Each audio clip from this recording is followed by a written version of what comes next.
गजानन विजय ग्रंथ अध्याय 10 प्रारंभ। श्री गणेशाय नमः।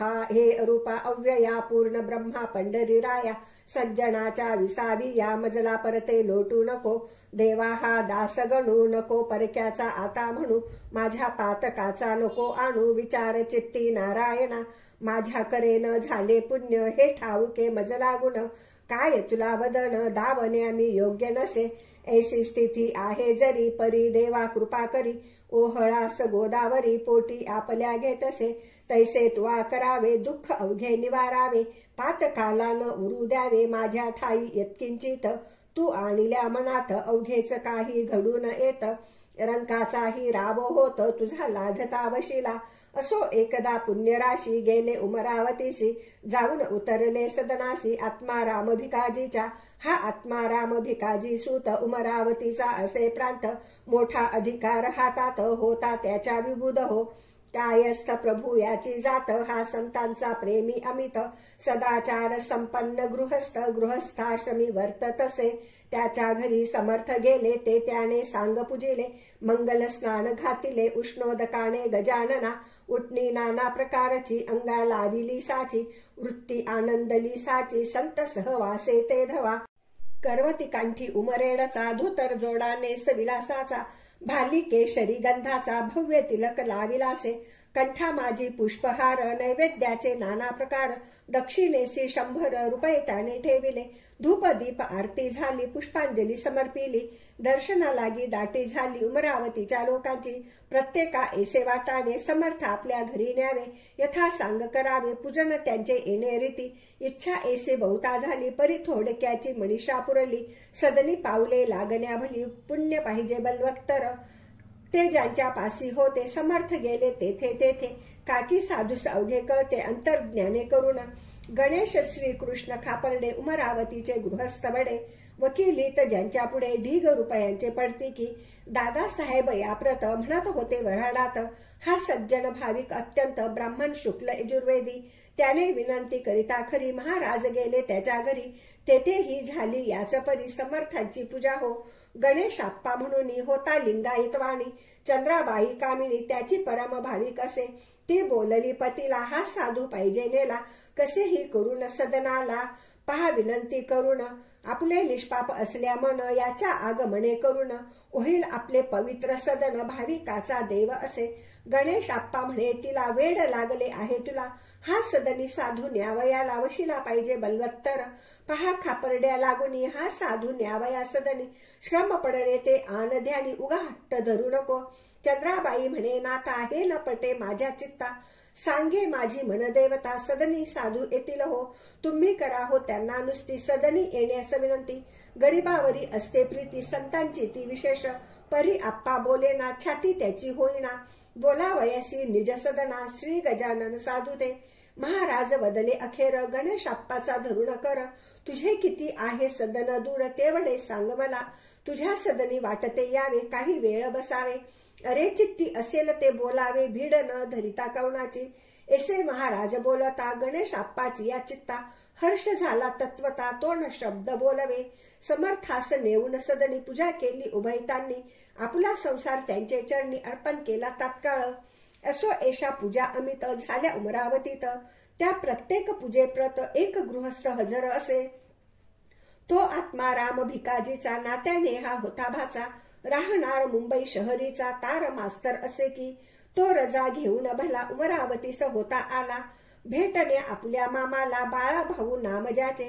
त्या बाळा भाऊ कारण समर्थांचे लागले ध्यान, म्हणे ऐशा साधूचे चरण सोडून कुठे जाऊ नये।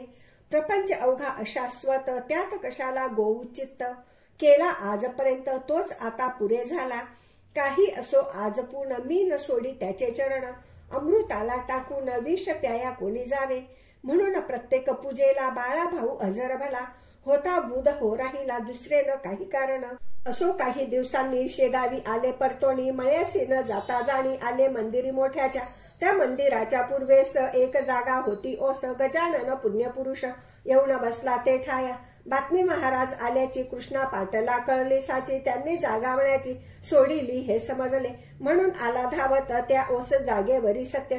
महाराजा करून दंडवत अधोवदन बैसला, डोळ्यातून वाहे पाणी खंड त्याला नसे जाणी, वस्त्र टाकले भिज ओणी त्या अश्रूंनी छातीचे. तही महाराज वदले पाटलाला ऐसा कार्य रडशी भला, शोक कोणता तुला झाला ते वेगे सांग मज. पाटील बोले त्यावर जोडून आपले दोन्ही कर, महाराज मळ्याचा अवहेर का हो आज केला हा, ऐसा अक्षम्य कोणता अपराध झाला सांगा आता. माझ्याकडून ज्ञानवंता मी लेकरू आपुले असे, हे देशमुखाच्या बाजूची जागा आहे बघासाची, एका माळ्याच्या मालकीची येथे तुम्ही राहू नका. मळ्यात मर्जी नसेल जरी तरी चला राहत्या घरी, ते खाली करीतो सत्वरी तुम्हासाठी दयाळा. काकी तुम्हा वाचून मला न काही प्रिय आण, हे कळले वर्तमान अवघ्या पाटील मंडळी तेही तेथे धावून आले. महाराजा विनवू लागले निज सदना याया भले हरी आणि नारायण. महाराज बोलले तयासी मी जो या जागेसी, येऊन बसलो आज दिवशी ते तुमच्या हितास्तव. ते पुढे येईल कळून आता न करा भाषण, वाद दोघांचे निर्मूलन करील हे विसरू नका. जितके जगी जमेदार तितके न करीती विचार, मागचा पुढचा साचार हेच उणे त्यांच्या ठाई. जा बंकटलालासी पाहून आणावे घेसी, मी सोडिता तत्गृहासी तो नाही रागावला. ते काहे त्यासी विचार, माझी कृपा तुमच्यावर आहे ती न ढळणार कोणत्याही कारणांनी. बंकटलालही आला तेथ घालू लागला समजूत, यांच्या मर्जी विरुद्ध मळ्यात तुम्ही यांना नेऊ नका. माझ्या घरून जेव्हा आले तेव्हा सांगा मी काय केले. आपण आहोत त्यांची बाळे ते सारखेच अवघ्यांना. सखा राम आसोलकर आहे मनाचा उदार, तो जागा देण्यास इन्कार करणार नाही वाटते. सखा राम देईल जागा पुढचे करू आपण बघा, म्हणजे अवघ्यास यात भागा घेता येईल सहजची. समेट अवघ्यांच्या होऊनी मठ बांधिला त्या ठिकाणी, परशुराम सावजींनी मेहनत घेतली विशेष. समर्थांच्या बरोबर निस्सिम भक्त होते चार, भास्कर बाळाभाऊ पितांबर उमरावतीचा गणेशाप्पा, रामचंद्र गुरव त्याच परी राहत होता बरोबरी. हे 5 पांडव श्रीहरी गजानन शोभू लागले. वृत्ती बाळाभाऊची अति विरक्त झाली साची, परवान त्याने नौकरीची केली यत्किंचित आपुल्या. पत्रे येती वरच्यावरी बाळाभाऊस येण्या घरी, परी परिणाम अंतरी काहीच त्याच्या होईना. भास्कर म्हणे गुरुराया हा सोकला पेढे खाया, म्हणून ना इच्छी जाया आपल्यापासून कोणीकडे. तुम्ही द्यावा याते मार म्हणजेच जवळ करील घर. रत्न 14वे पाहिल्या बिगर हा इथून हल्ले नसे. लकडी वाचून माकड पहा न होई कधी धड. मोठ मोठाले ते पहाड भिऊ लागती वज्राला. एकदा बळेच घालवून दिले बाळाभाऊ कारण, तरी तो आला परतून राजीनामा देवोनिया. बाळाभाऊ शेगावासी येता भास्कर बोलला त्यासी, कारे आम्हा त्रास देसी येथे येऊन वरच्यावर. ओढाळ बैल हिरव्यावर पाहे पडावा निरंतर, त्यास जरी दिला मार तरी तो येई तेथ पुन्हा. तैसी लोचता तुझी कृती तंतोतंत निश्चिती, झाली जयाला विरक्ती त्यानेच येथे यावे रे. हे अहंकाराचे भाषण समर्थान खपले जाण, त्यांनी भास्कराचे अज्ञान निवटा या कृत्य ऐसे केले. एका गृहस्थाच्या हाती भली थोरली छत्री होती, ती गजानने घेऊन हाती बाळास झोडू लागले. मारता मारता मोडली बुध होती छत्री भली, मग एक मोठी घेतली भरीव काठी वेळूची. तिने मारणे सुरू केले ते पाहता लोक भ्याले, काही काही पळून गेले सोडून त्या मठाला. परी बाळाभाऊ तसाच पडला समर्थांच्या पुढे मला. कैक म्हणती असेल मेला तो या अशा माराने. भास्करही झाला चिंतातुर बाळाभाऊचा पाहून मार. परी समर्थांच्या समोर बोलण्या छाती होईना, तीच काठी मोडली खरी बाळाभाऊच्या पाठीवरी. मग ते कंटाळून अखेरी तुडू लागले तयाला. जैसा कातो कुंभार माती तुडवी तो साचार, तैसाच केला प्रकार महाराजांनी तुडविण्याचा. मठी हा प्रकार चालला, शिष्य समुदाय पळत सुटला. कोणी गेले बोलावण्याला त्यांच्या आवडीच्या मंडळीस. बंकटलाल कृष्णाजी धावणी आले मठामाजी, समर्थ हात धरण्या राजी कोणी तयार होईना. बंकटलाल म्हणे भीत भीत समर्थ हा आपला भक्त, पुरे झाले या प्रत आता ऐसे. तुडवणे ऐसे एकता भाषण समर्थ बदले हसून हे असंबंध भाषण का करिता कळेना मी न बाळासी मारिले नाही तयसी तुडविले निरखून पहा चांगले म्हणजे येईल कळणी महाराज म्हणाले बाळासी उठ वत्सा वेगेसी या आलेल्या मंडळीसी अंग तुझे दाखीव ऐसी आज्ञा होता भला बाळा भाऊ उठून बसला लोक त्याच्या अंगाला पाहू लागले निरखून तो वळाचे नाव नाही कोठेही न लागले काही तो पहिल्या परीच होता पाही निमग्न आपल्या आनंदात त्या योगे भास्कराला बाळाभाऊचा अधिकार कळला मग तोही ना पुन्हा बोलला वेडे वाकडे बाळासी सोने कसासी उतरते तेव्हाच त्याची किंमत कळते आश्चर्य झाले समजता ते तो प्रकार पाहून सुखलाल नामे आगरवाला होता बाळापुराला श्रोते त्याच्या आगराला गाय एक द्वाड होती तिने गावात फिरावे मुला माणसा तुडवावे सशक्तांशी हुंदडावे शिंगाने की आपुल्या वाटेल त्याच्या दुकानात गायीने शिरावे अवचित धान्याची या टोपल्यात तोंड आपले खुपसावे वाटेल तितके येथेच खावे राहिलेले नासावे तेल तुपाचे लवंडावे पिंप अंगाच्या धक्क्याने घरी बांधून ठेविता चऱ्हाटे तोडी हा म्हणता साखळीशी आणली लघुता बांधता त्या गायीने ती गाय नोव्हे वाघीन बाळा पुराकारण लोक गेले कंटाळून त्रास सोसिता तियेचा गाभण मुळीच होईना कास कधीच करीना कोंडून ठेविता राहीना घरा माझी कोठेही लोक म्हणती सुखलाला दे खाट कास या गाईला किंवा मारून टाकतीला तूच गोळी घालून सुखलाल म्हणे लोकांशी तुम्हीच मारून टाकातीसी वाटेल त्या प्रयत्नांशी करून या विभूद हो एका पठाणाने तिला मारण्याचा यत्न केला गोळी भरून बंदुकीला टपून बैसला होता हो ते कसे काय कोण जाणे कळले गाई कारणे तिने येऊन शिंगाने पठाण पाडीला उताना मी परगावा नेऊन दिली होती सोडून परी ती आली परतून त्याला सांगा काय करू ऐसे एकता लोक म्हणती आता याला एकयुक्ती गोविंद बुवांचा घोडा म्हणती समर्थाने गरीब केला तूही या गाईला घेऊन जा शेगावाला अर्पण करी समर्थाला म्हणजे अवघे संपले साधूस गाये दिल्याचे पुण्य तुला लाभेल साचे आणि संकट आमुचे टळेल बापा त्या योगे ते अवघ्यास मानवले गाय नेण्याचे ठरविले तिला मारण्यासाठी केले प्रयत्न नाना परीचे एकही यत्न नाही फळला शेवटी एका पटांगणाला हरळ कुंड्याचा ढीग केला सरकी ठेविली शेजारी ती खाया लागून गाय आली धावून ती येता फास टाकून धरिली 10-20 जणांनी साखर दंडाने बांधून पुरी गाय घातली गाडीवरी आणली शेगावा भीतरी गजाननासी द्यावया जवळ शेगाव जसे जसे येऊ लागले तसे तसे स्वभावात पडलासे त्या गायीच्या पालट समर्थांपुढे येताक्षणी गाय झाली दीनवाणी तिने लोचनी आणून पाणी पाहिले त्या पुण्यपुरुषा महाराज म्हणाले अवघ्यांना हा काय तुमचा मूर्खपणा गायीचा येशा यातना देणे काही बरे नव्हे चारही पाय बांधलेत गळा साखळ दंड लाविलेत शिंगाचीही तीच गत केली चऱ्हाटे काथ्याच्या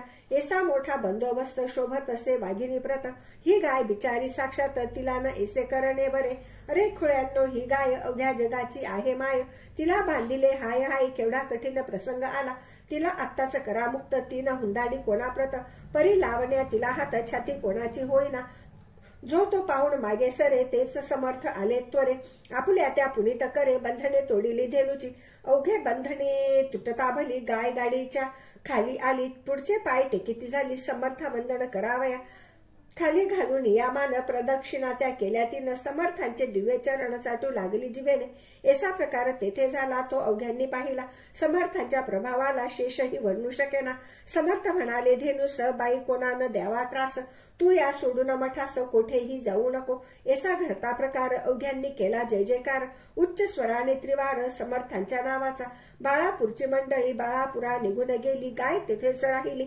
शेगावासी मठामध्ये त्या दिवसापासून ठावेन तिला चराट जाण सुज्ञ धेनूचे अवघे गुण तिच्या ठाई पातले अजून मग शेगावाते तिची संतती नांदते जे काही वदती ब्रह्मवेत्ते तेच येते घडोन असो एक कारंजाचा लक्ष्मण घुडे नावाचा विप्रवाजसनीय शाखेचा धन कनक संपन्न असे त्याची रोग झाला पोटात उपाय केले अत्यंत परीन आला गुण किंचित खर्च सारा व्यर्थ गेला त्याने समर्थांची कीर्ती कर्णोपकरणी एकली होती म्हणून सहपरिवाराते सत्वरगती आला शेगावा कारणे रोग वेथेने चालवेना श्रोते तया लक्ष्मणा दोघा तिघांनी उचलून जाना आणले त्या मठात करण्या नुसता नमस्कार असमर्थ होते शरीर त्याच्या कुटुंबाने पदर समर्थांपुढे पसरिला आणि म्हणाली दयाघना मी आपल्या धर्मकन्या माझ्या पतीच्या यातना हरण कराव्या आपण अमृताचे दर्शन होता का यावे मरण माझ्या कुंकवा लागून टिकवा हीच विनंती त्यावेळी समर्थ स्वारी आंबा खात होती खरी, तोच फेकिला अंगावरी त्या लक्ष्मणकांत्याच्या.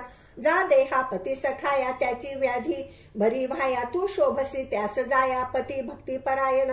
यापुढे न काही बदले, चिलीम ओढू लागले. श्री गजानन स्वामी भले आपुल्या मठात शेगावी. भास्कर म्हणे अहो बाई, आता न बसा एठाई, आपुल्या पतीस लवलाही, जा घेऊन कारंजाते.